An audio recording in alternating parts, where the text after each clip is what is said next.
Muy buenos días, hermanos. Abran sus Biblias, por favor, en Apocalipsis capítulo 7, versículos 16 y 17.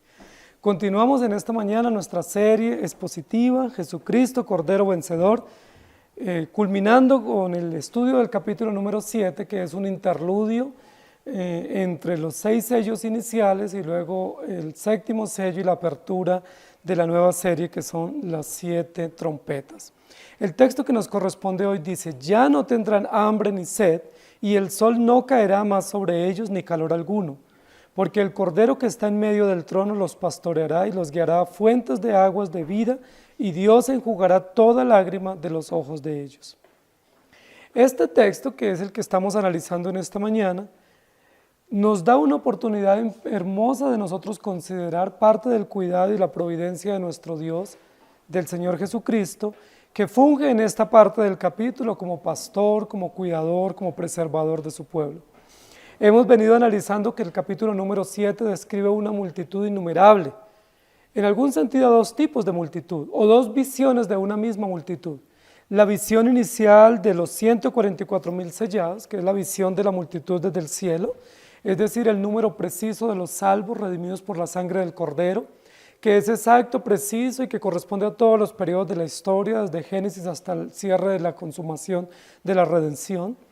Una multitud compuesta por personas de todas las tribus, las lenguas, las naciones y los pueblos.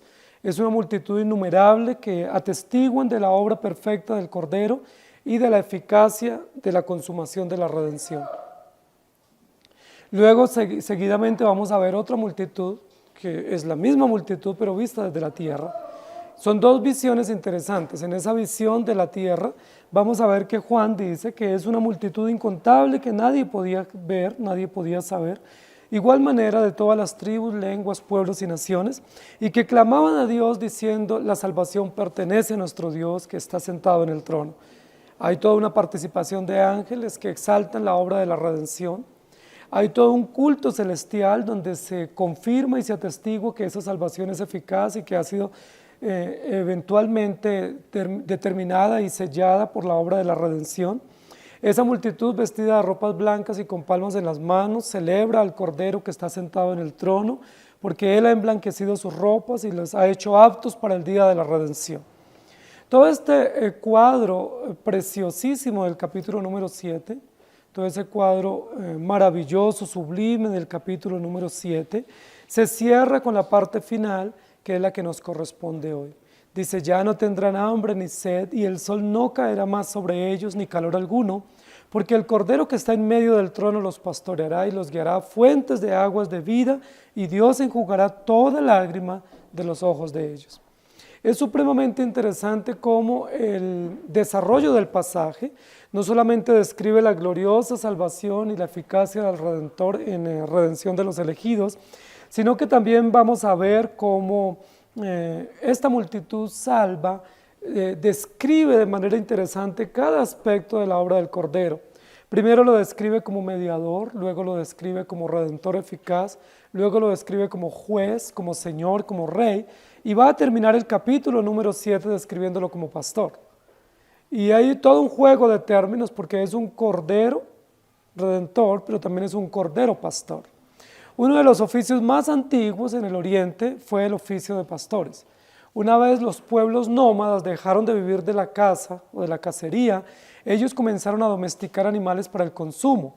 Y uno de los primeros animales que históricamente se registra que fueron domesticados para el consumo o que fueron cultivados en los campos para el consumo humano fueron las ovejas. En ese sentido, uno de los oficios más antiguos que nosotros disponemos en la historia es el oficio de pastor. El oficio de pastor es un oficio muy extenuante, muy difícil, de mucho riesgo, porque eran hombres, criados u obreros que tenían que estar detrás de un rebaño, llevándolos a pastos y defendiéndolos de los lobos, de los osos, de los leones, y cuidándolos para que estos animales estuvieran a salvo, porque eran parte de la economía de las familias, pero también parte del sustento. En las historias antiguas, en las catatumbas o en otros lugares antiguos, nosotros vamos a encontrar que habían pinturas, sarcófagos donde se exaltaba la obra del pastor o la labor del pastor. Era uno de los oficios comunes de los pueblos orientales, especialmente de los hebreos. y generalmente se representaba a un pastor con una oveja al hombro o en los brazos y con un cayado o una vara para defenderla, ¿sí? Era una de las pinturas más antiguas de los pueblos conocidos, donde se representaba a Jesús como una oveja, cuidando y preservando su rebaño.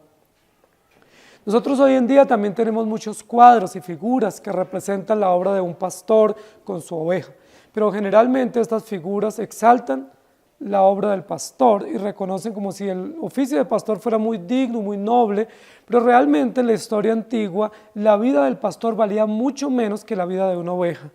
Era mucho más valiosa las ovejas, eran más valiosas las ovejas a punto que los pastores tenían que dar la vida por las ovejas, y si una oveja se perdía, se la comía un lobo o un león o un oso, y este criado o pastor no lograba rescatar una pezuña o una oreja o un cuerno de esta oveja o de este macho cabrío, él tenía que morir. Entonces, si él veía que un animal atacaba a esta oveja, él tenía que arriesgar su propia vida, y si aún mataba a la oveja, él tenía que arriesgar su vida para tener una muestra, una evidencia de que este animal realmente había sido atacado por un animal salvaje, y de esa manera él salvaguardar su vida. De lo contrario, él tenía que morir. Entonces es interesante porque no tiene nada que ver con las figuras que nosotros conocemos hoy, que es una figura como brillante, una figura interesante con relación al pastor, el pastor que da una señal de ternura, de cuidado abnegado, pero realmente no era la figura antigua. Lo que la Biblia nos representa con relación al carácter de Jesucristo como pastor es que Él, siendo Dios, toma el lugar de pastor, que es inferior al lugar de la oveja, para asumir su defensa, su protección y su cuidado de tal manera que las ovejas puedan ser salvas. Entonces, en este sentido, yo quiero que nosotros revisemos en esta mañana nuestro estudio bíblico sobre esa base. Jesucristo, Cordero inolvidable. Él es el Cordero inolvidable que, siendo Cordero mediador para derramar su sangre para el perdón de nuestros pecados, también funge como pastor para cumplir oficios extraordinarios. El texto nos va a hablar esencialmente de tres aspectos del oficio del pastor, Jesucristo, en favor de su rebaño, que es la iglesia, para darnos vida y salvación. Éxodo 13:21 dice: y Jehová iba delante de ellos de día en una columna de nube para guiarlos por el camino, y de noche en una columna de fuego para alumbrarles, a fin de que anduviesen de día y de noche. En esas figuras extraordinarias y esas metáforas que se usan en el desierto, lo que nos recuerda es que Dios determinó habitar con su pueblo. Y una y otra vez nosotros vamos a ver en la Escritura que no solamente disfrutamos del deleite de la redención y de la gracia del perdón de nuestros pecados, sino de que Dios hecho hombre, o Emmanuel, Dios con nosotros, habita entre nosotros. ¿Cómo habitaba en el Antiguo Testamento? A través de estas figuras simbólicas de la columna de nube y de fuego para proteger a su pueblo. Y Mateo 1:21 nos va a recordar exactamente cuál es el propósito de la redención. Y dará a luz un hijo y llamará su nombre Jesús, porque él salvará a su pueblo de sus pecados. La salvación o la redención y el cuidado para el pueblo hace parte esencial de la obra de Cristo en la redención. Entonces, Jesucristo, Cordero inolvidable, Cordero pastor, primero para salvar a su pueblo. Esa es la identidad de la obra del pastor, salvar a su pueblo, es el Salvador por excelencia. El sacrificio de corderos en el Antiguo Testamento y en el pueblo hebreo especialmente jugaba un papel importante en la vida judía. El sistema sacrificial es uno de los sistemas más antiguos de sacrificios que conocemos en la historia y que la Biblia registra para el pueblo suyo, donde el pueblo o los jefes de las familias o esta organización tribal que existía mataban animales o cultivaban animales y luego los mataban en sacrificio como adoración.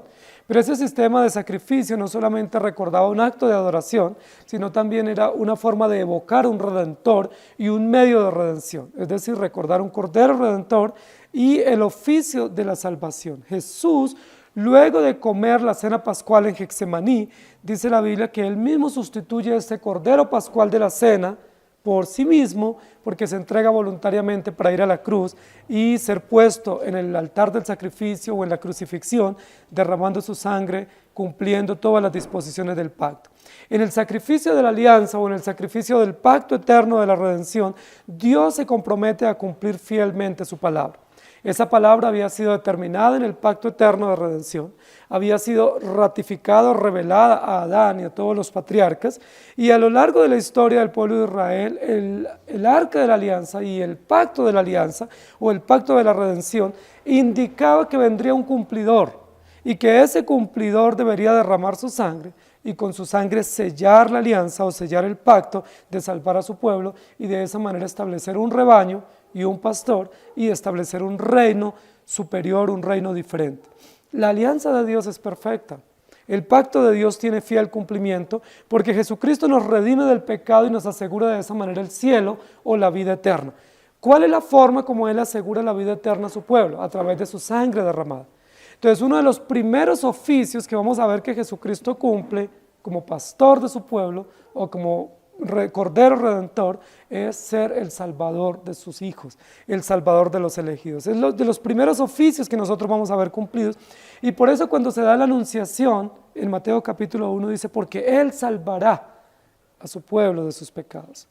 ¿Sí? Nosotros posiblemente esperamos otros oficios, o hay oficios de Cristo que nos llaman muchísimo la atención, pero el oficio inicial o el fundamental para dar a entender el cumplimiento eficaz de la redención es que Él es el Salvador. El hecho de que exista un cordero indica que hay salvación, indica que hay muerte, que hay crucifixión, que hay sangre derramada, y que esa crucifixión lo que pone en evidencia es al crucificado y no a los crucificadores, y que el crucificado es el que sella o testa o cumple fielmente todas las disposiciones del pacto de la redención. Mientras que un pastor guía, manda y ordena, un cordero obedece y muere en sacrificio.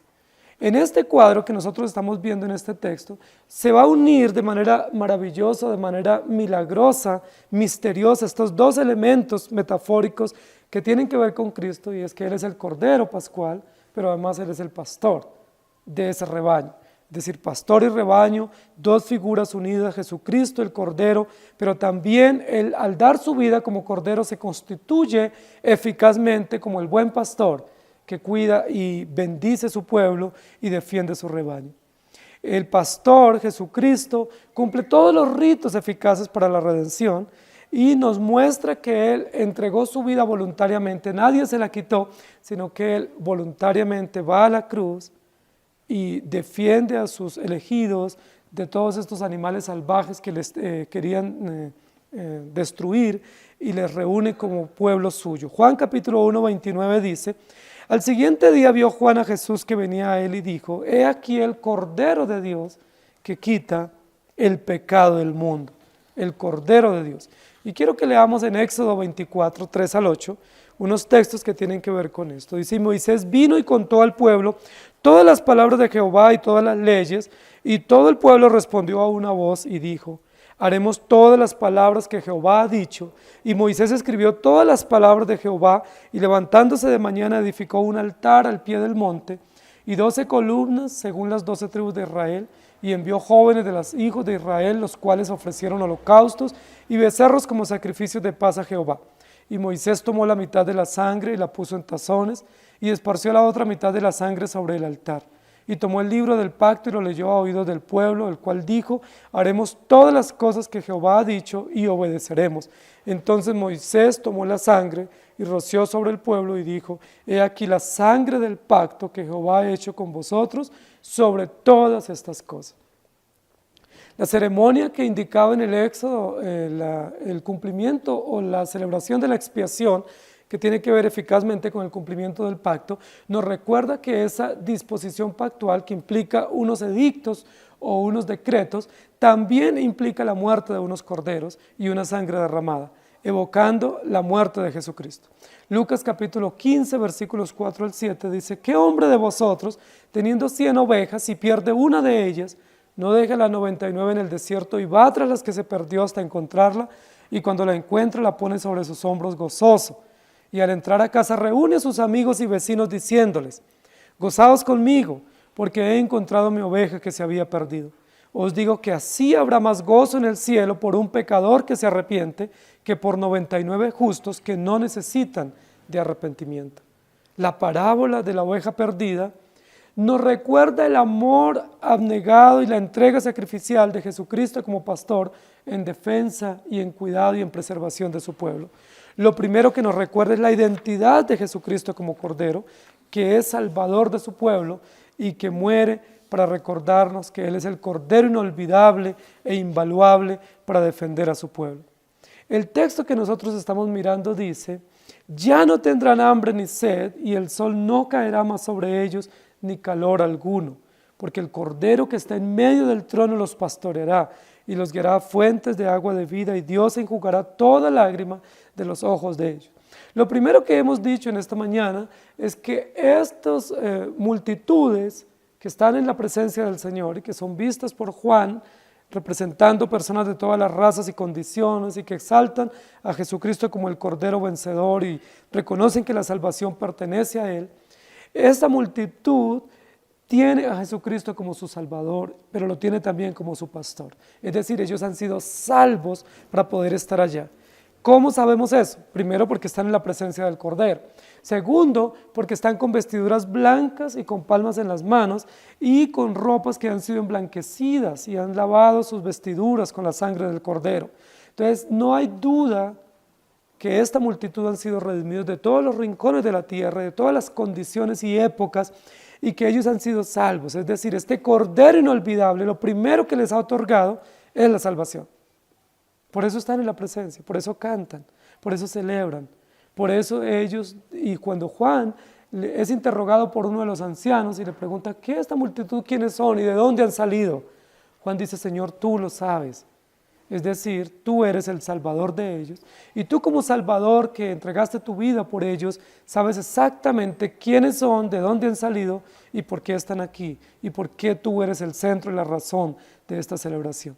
Pero en segundo lugar, lo que describe este texto al final, en el capítulo número 7, es que esta multitud no solamente tiene a Jesucristo como Salvador de sus vidas, eficaz en la salvación de ellos, sino que también tienen a Jesucristo como el sustentador, ¿sí? Y esta es una figura muy interesante que está descrita en el Salmo número 23, ¿sí? ¿Y cómo nosotros sabemos que han sido sustentados? Lo sabemos porque va a hablar básicamente de algunas realidades o algunas necesidades vitales que todos nosotros tenemos y que han sido cubiertas por Jesucristo.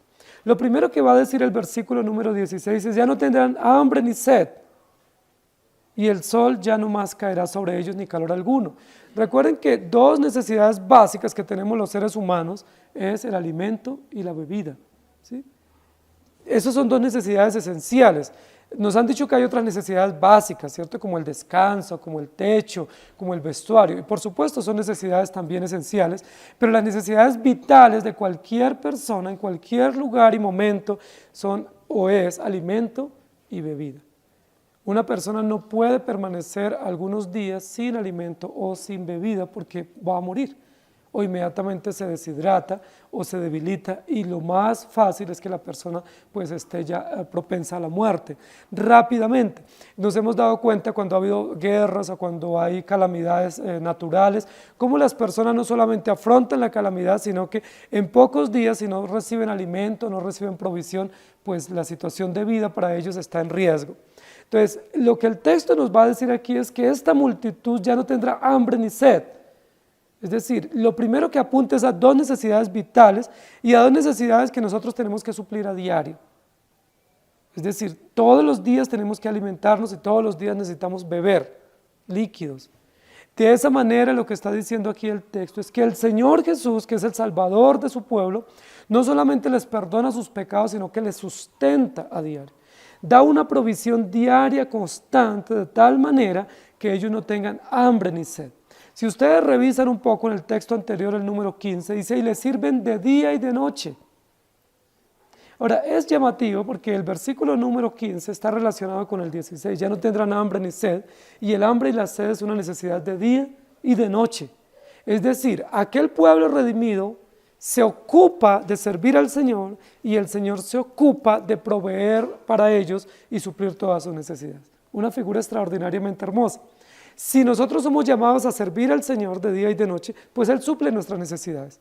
Él cubre todas nuestras necesidades, sea de alimentos, sea de bebida, sea de abrigo, de protección, de defensa, porque Él es nuestro Dios y nuestro Señor. En otros lugares de la Escritura dice que Dios es un buen amo que sabe pagar bien y generosamente a aquellos que le sirven. Y eso es lo que está diciendo aquí. La multitud es descrita como una multitud que sirve en la presencia del Señor, pero el Señor se describe como aquel que sustenta a su pueblo. Ya no tendrán hambre ni sed. Ahora, esa expresión ya no tendrán da a entender que en una época anterior tuvieron hambre y sed. Hubo un momento en el cual pasaron por grandes necesidades y donde hubo cierto riesgo de perder la vida con relación al alimento y a las necesidades básicas, pero llegó un momento en el cual ya no tienen más hambre ni sed. Algunas personas dicen que esta figura se refiere a la vida celestial, a la vida gloriosa, y es muy probable que sí, que tenga que ver con la vida después de la glorificación, donde ya no tendremos que alimentarnos de estas comidas comunes para el sustento diario, sino que seremos alimentados de una manera diferente y gloriosa. Pero creo que también tiene que ver con el Evangelio. Creo que tiene que ver con el cuidado pastoral de Cristo aquí en la tierra para su iglesia. Una vez hemos sido redimidos por Cristo, somos alimentados y sustentados por Él, así como el pueblo en el desierto una vez salió de la esclavitud en Egipto, inmediatamente dice la Biblia que hubo una columna de fuego y una columna de nube que les cubría y les protegía, y de esa manera también fueron alimentados con codornices, con maná del cielo, con agua de la peña, y no tuvieron hambre ni sed, ni el sol cayó sobre ellos, ni calor alguno, ni temor alguno.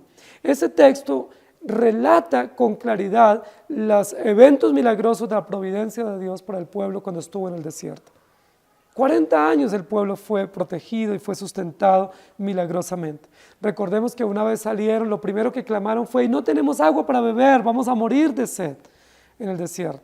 Pero el Señor hizo salir agua de la peña y les abrevó.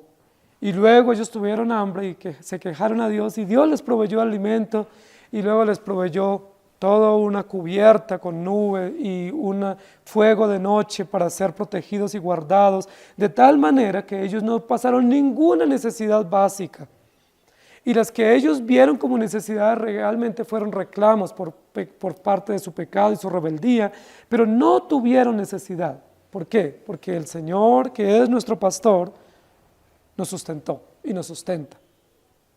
Y también la Biblia dice, no sé si recuerdan el texto de Jesús y la mujer samaritana, cuando dice: el que venga y beba de la fuente que yo le daré, no tendrá sed jamás, nunca más volverá a tener que sacar agua de los pozos de aguas muertas, sino que tendrá agua viva, y su vida y sus necesidades serán satisfechas por el agua que yo le daré.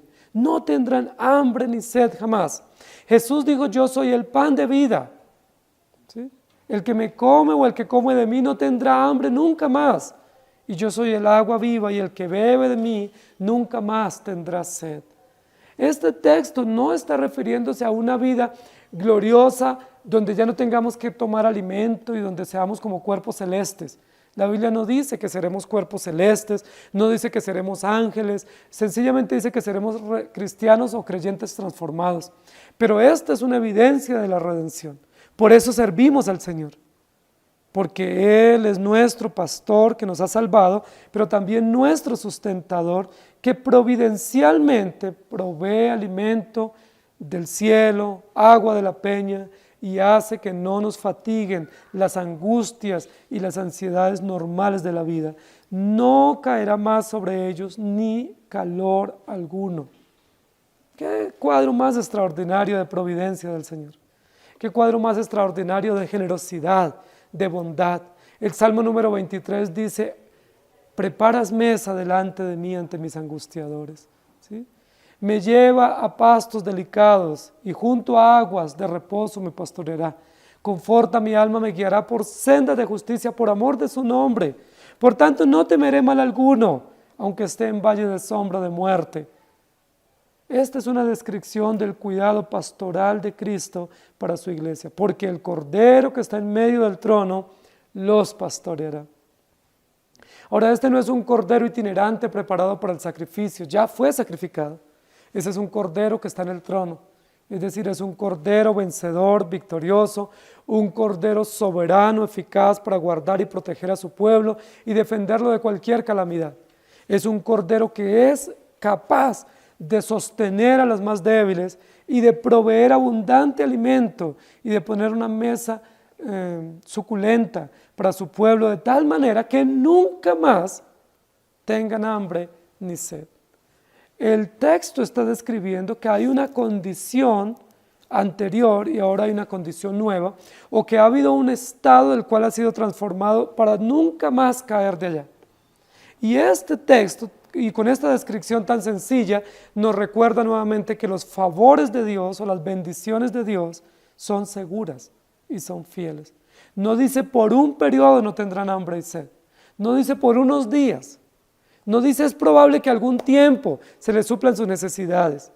No, el texto claramente dice y ya no tendrán, o definitivamente, o nunca más. Eso nos recuerda algo muy extraordinario que nosotros hemos visto en la Escritura y que hemos enfatizado con la doctrina, y es la salvación de Dios es segura. Una vez el Señor salva a su pueblo, los salva y les asegura vida eterna para siempre. No depende de la condición de la oveja, no depende si la oveja es rebelde o no, si la oveja es confiada o no en los brazos del pastor, no depende de la oveja, depende del carácter del pastor. El pastor es seguro y la salvación es segura y su sustento para ese rebaño es seguro y fiel. Nunca más tendrán sed. O como dice en otro lugar, nunca nadie las arrebatará de mi mano. ¿Sí? Nunca nadie se perderá. No caerá más sobre ellos.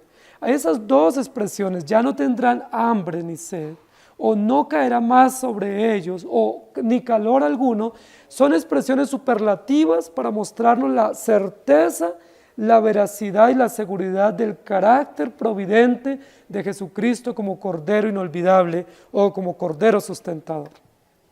Hermanos queridos, la salvación es segura. Segura no por nosotros, segura por quien la otorgó. Es segura y fiel no por nuestra actitud ante ella, sino porque quien la ha otorgado y quien la ha cumplido es seguro, es Jesucristo el Cordero vencedor. Nunca más usted volverá a tener la sed que tuvo antes de conocer el Evangelio.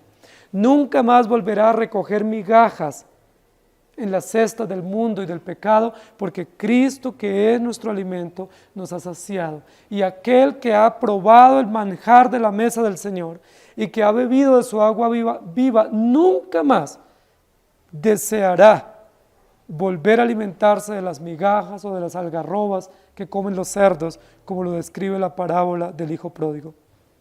Y luego algunos textos en Juan 14, 23 dice, respondió Jesús y le dijo, el que me ama, mi palabra guardará y mi Padre le amará, y vendremos a él y haremos morada con él.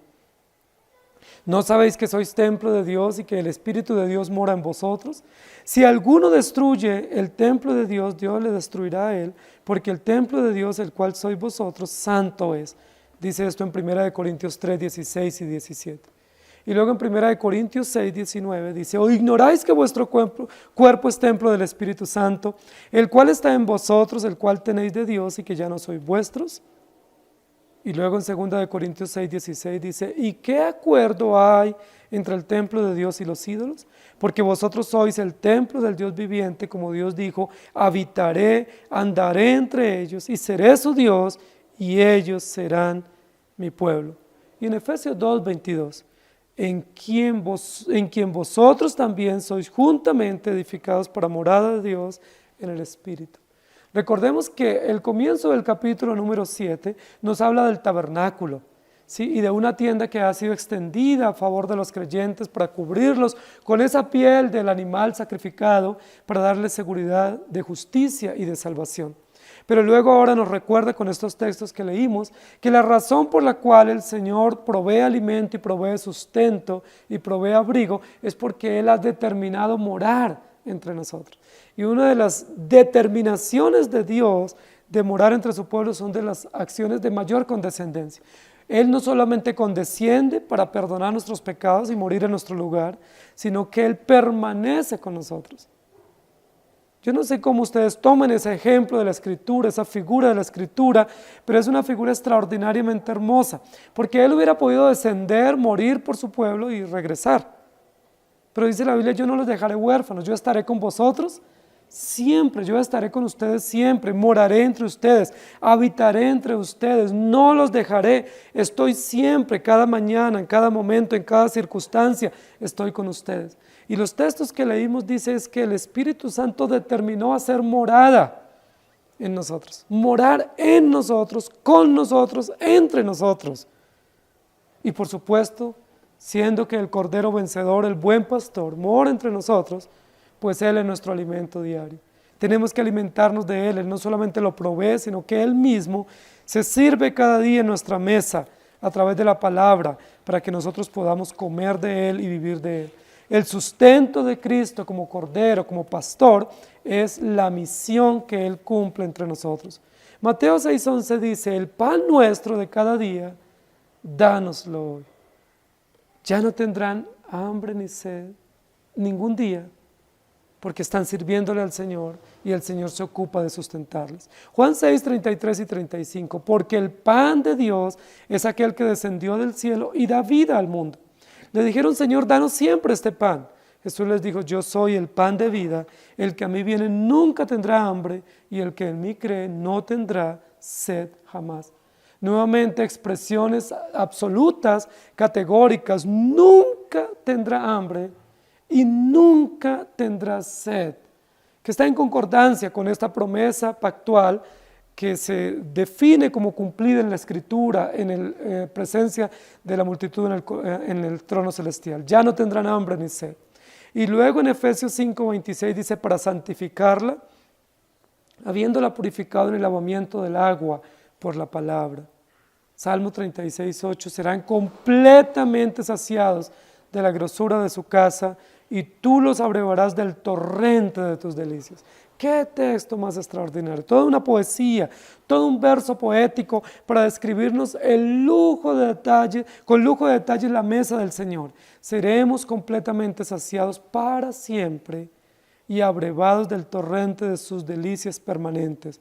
Jesucristo, Cordero inolvidable, como pastor, mostrándonos su identidad de Salvador, pero también como sustentador, mostrándonos su misión, que es proveer providentemente para su pueblo, y en tercer lugar, como consolador, indicándonos su relación con su pueblo. El texto termina diciendo, y Dios enjugará toda lágrima de los ojos de ellos. El texto del capítulo número 7 comienza con una visión gloriosa de una multitud celestial, pero luego termina hablando de realidades terrenas y de condiciones propias que todos tenemos que afrontar aquí. Una de ellas que tenemos que afrontar es la culpa de nuestros pecados, para lo cual Jesucristo es Salvador. Otra de las necesidades es el alimento y el sustento, para lo cual Jesucristo es nuestro sustentador. Pero otra condición propia que tenemos que afrontar aquí es el sufrimiento, para lo cual Cristo es nuestro consolador. Eso es lo que va a terminar diciendo el capítulo. Y es casi como un final o un epílogo interesante donde termina con un punto final este interludio, y Dios enjugará toda lágrima de los ojos de ellos. Es un final feliz, pudiéramos decir, para esta gran multitud, para la multitud de todos los tiempos redimidas, que debe tener la seguridad que en medio de cualquier sufrimiento o cualquier adversidad o cualquier prueba por la que pueda pasar, sea por su propio pecado, por situaciones externas del sufrimiento de la vida, o las persecuciones, o la persecución por causa del Evangelio, Dios enjugará toda lágrima de los ojos de ellos. Ahora es interesante porque cuando vemos el tema de que Dios enjuga las lágrimas, lo primero que nos muestra es que Cristo es nuestro consolador. Es el aspecto del carácter de Cristo que se resalta aquí, es que en cualquier angustia, en cualquier aflicción, en cualquier dolor, muerte, incomprensión, tenemos un consolador y se llama Jesucristo. Nuestro consuelo no es otra persona, no es un terapeuta, no es consolarnos en un acto de resignación, sino ver a Cristo y ver su acción legítima del Evangelio cumplido y de esa forma ser consolados. Pero lo segundo que podemos ver aquí es que el sufrimiento o las aflicciones de la vida son comunes a la realidad de todos los creyentes de todos los tiempos. No hay un hombre que haya pisado esta tierra, a excepción de Jesucristo, que no pase por serios momentos de soledad, de angustia, de depresión, de aflicción, de dolor, de angustia y de sinsabor. Todos, absolutamente todos, estamos llamados a vivir esas realidades por diversas razones. Durante toda la vida sufrimos pruebas, adversidades, a veces al punto de no saber qué hacer. Se ha descrito en varias oportunidades, desde el capítulo número 1, 2 y 3 de Apocalipsis, describe todo el sufrimiento de los creyentes, receptores iniciales de este libro. Tortura, sangre derramada, muerte, persecución, falsos maestros, desapariciones, culto imperial, hostigamiento, los echaban de los empleos, les obligaban a participar de fiestas dedicadas a los ídolos. Había muchas hostigaciones para los creyentes en las iglesias de Asia Menor, muchas angustias, ellos no sabían qué hacer.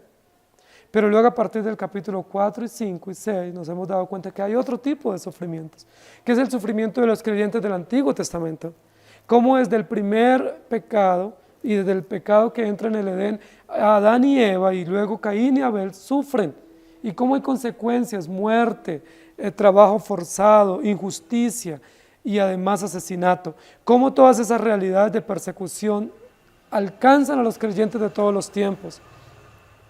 Luego vimos en el sello número 5 cómo las almas de los mártires y de los creyentes de todos los tiempos que habían sido perseguidos y muertos injustamente están simbólicamente bajo el altar clamando justicia.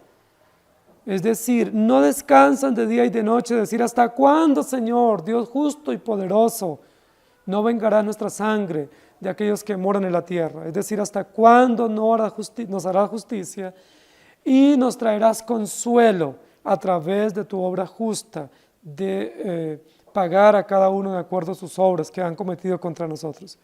Por eso el capítulo número 7 termina diciendo, y Dios enjugará toda lágrima de los ojos de ellos. No sé si ustedes recuerdan que en el sello número 5, cuando las almas claman bajo el altar, no hay respuesta para ellos. Recuerden que la respuesta es, y se les dieron vestiduras blancas, y se les dijo que esperasen un poco, porque aún faltaba que se completara el número de los que habían sido, de los que debían de ser muertos como ellos. Es decir, el consuelo que se les da es, esperen porque sigue habiendo muerte. Espérense porque seguirá habiendo muerte y seguirá habiendo mártires. No hay un consuelo realmente para ellos que les dé esperanza y alivio en medio de esa condición. Entonces el pueblo en esta situación, o los mártires del capítulo número 6, quedan en algún sentido práctico sin esperanza. La esperanza es esperen, ¿sí? Pero al final del capítulo 7 está la respuesta para estos mártires que simbólicamente claman, o la sangre de ellos atestigo que no ha habido justicia. La sangre clama, la respuesta es, y Dios enjugará toda lágrima de los ojos de ellos. Al final del capítulo número 7 se responde a los mártires. ¡Qué cosa extraordinaria! Recordemos que estos mártires son evidentemente la multitud vestida de ropas blancas.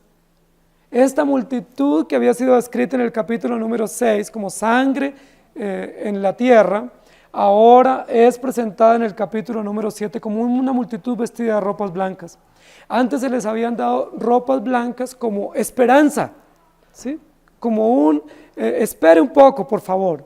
Ahora están ya vistiendo sus ropas blancas, con palmas en las manos, deleitándose de la gloria y la grandeza del Señor. ¡Qué respuesta más extraordinaria! ¿Cuánto tuvieron que esperar? Tuvieron que esperar un buen tiempo, pero hubo respuesta para ellos. La respuesta es, Dios enjugará toda lágrima de los ojos de ellos. Es decir, Dios hizo justicia, cumplió eficazmente todas las demandas de justicia en honor a sí mismo, pero también en bendición cumplida para los creyentes que estaban pasando por dolor, por incomprensión y por muerte. Y nuevamente esta expresión, Dios enjugará toda lágrima. Es decir, no hay situación, por pequeña que sea o por incomprensible que sea, que no tenga respuesta y que no sea comprendida y que no tenga acción de parte de Dios en justicia en favor de los creyentes. Aquí no está diciendo que Dios seca nuestras lágrimas por rebeldía o por el pecado o por impotencia, porque muchas veces nosotros lloramos así.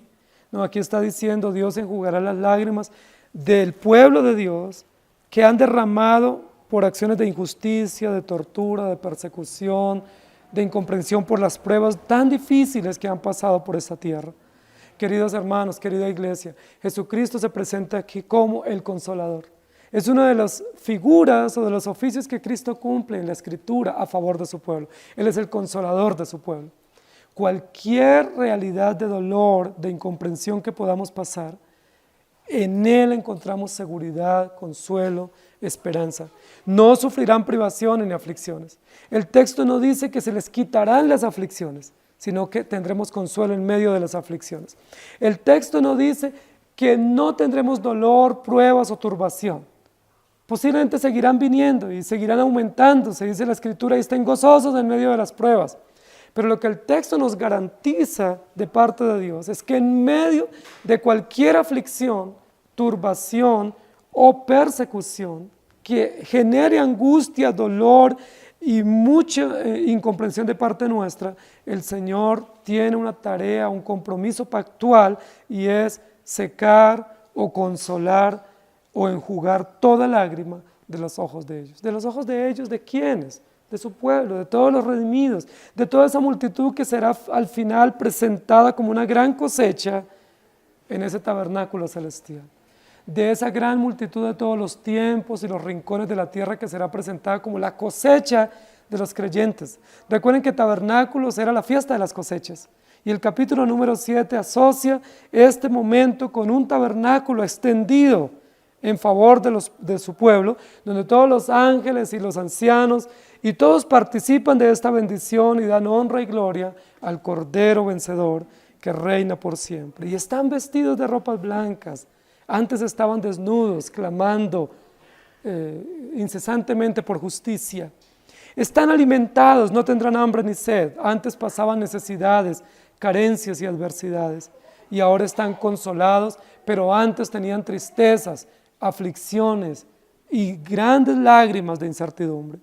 Recuerden, queridos hermanos, que el pueblo de Israel, a lo largo de la historia, o el pueblo de Dios, ha pasado serios momentos de angustia. En los exilios, cuando estuvieron presos, cuando se ordenó la muerte de los niños en Egipto, cuando se ordenó la muerte de los niños en Jerusalén, en muchos momentos, en muchos periodos, en los exilios y en las destrucciones, el pueblo de Israel, dice la Biblia, que lloraba desconsoladamente. Y en algunos momentos dice la Escritura que se secaban las fuentes de sus ojos de llorar. David le pasó así, Elías y al pueblo en general, que las madres, muchas de ellas morían llorando, desconsoladas. Y dice en algunos lugares metafóricamente que habían como ríos o pozos de agua de las lágrimas de estas madres y llorando por sus esposos que morían en la guerra o por sus hijos víctimas de la persecución. Pero aquí está la respuesta para todo ese dolor. Dios enjugará toda lágrima de los ojos de ellos. Jesucristo es nuestro Salvador, Jesucristo es nuestro sustentador y Jesucristo es nuestro consolador. Funciones claras y contundentes que nos muestran que Él es el Cordero inolvidable. Nos muestra su identidad, su misión y su relación con su pueblo. Una relación estrecha, no solamente de padre a hijo, sino una relación estrecha de pastor a oveja y de providente cuidado que opera a favor de los creyentes para su gloria. En ese sentido podemos decir que todo lo que hemos necesitado lo hemos recibido de parte de nuestro Dios. Que todas las necesidades por las cuales hemos pasado, Él las ha provisto. Él es nuestro buen pastor, no en razón de nosotros como ovejas, sino en razón de sí mismo.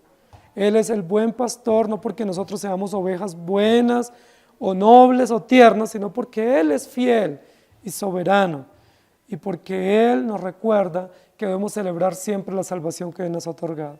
Pudiéramos terminar diciendo que cualquier angustia, cualquier necesidad, cualquier dolor que nosotros podamos tener, podemos refugiarnos en el Señor.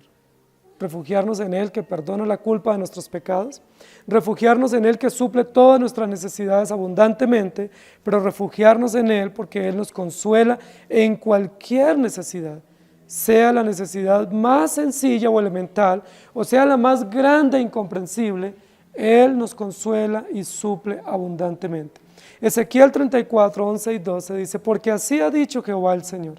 He aquí yo mismo iré a buscar mis ovejas y las reconoceré, como reconoce su rebaño el pastor el día que está en medio de sus ovejas esparcidas. Así reconoceré mis ovejas y las libraré de todos los lugares en que fueron esparcidas el día del nublado y de la oscuridad. Y luego en Ezequiel mismo, capítulo 34, versículos 30 y 31 dice, y sabrán que yo Jehová su Dios estoy con ellos, y ellos son mi pueblo, la casa de Israel. Dice Jehová el Señor, y vosotros, ovejas mías, ovejas de mi pasto, hombres sois, y yo vuestro Dios, dice Jehová el Señor. Amén. Que el Señor nos ayude, y que nunca olvidemos que Jesucristo es nuestro Cordero inolvidable, pastor bueno en favor de su pueblo. Oremos. Señor, gracias por darnos la seguridad de tu cuidado fiel. Gracias porque en tantas necesidades y tantas aflicciones que podemos pasar, producto de nuestro pecado, pero también producto de las realidades comunes de la vida y del Evangelio, tú eres nuestro pastor. No solamente has derramado tu sangre como cordero para perdonar nuestros pecados y borrar la culpa condenatoria, sino que eres nuestro sustentador. Cada día, cada mañana, nos provees y nos pones la mesa para que nosotros seamos alimentados y saciados con las delicias de tu mesa. Te damos gracias porque nunca nos falta el alimento, no solo el alimento físico, sino el alimento espiritual. Hemos sido provistos a diario de protección, de seguridad, de alimento abundante y suficiente para cubrir nuestras necesidades. Te damos gracias a ti. Eres nuestro fiel proveedor, eres nuestro sustentador generoso. Pero gracias porque en todas las aflicciones, angustias y problemas y pruebas que pasamos y que pasaremos, tenemos la certeza, tenemos la seguridad que tú eres nuestro consolador y que nunca nadie nos podrá dar sino tú. Nunca nos faltará tu provisión, nunca faltará alimento en nuestra mesa, nunca faltará alimento espiritual para nuestro espíritu y nuestro ser, porque tú eres nuestro sustento. Y nunca faltará consuelo para nuestra alma, porque tú eres nuestro consolador. ¿Qué certeza tenemos nosotros? ¿Qué promesas alimentan nuestro corazón y le dan sentido al trasegar por esta tierra? Ayúdanos a vivir para ti, confiados, seguros y esperanzados en ti, y que con esa gratitud de tu fiel cuidado te podamos servir de día y de noche en tu presencia. En Cristo Jesús. Amén. Que el Señor les bendiga, hermanos.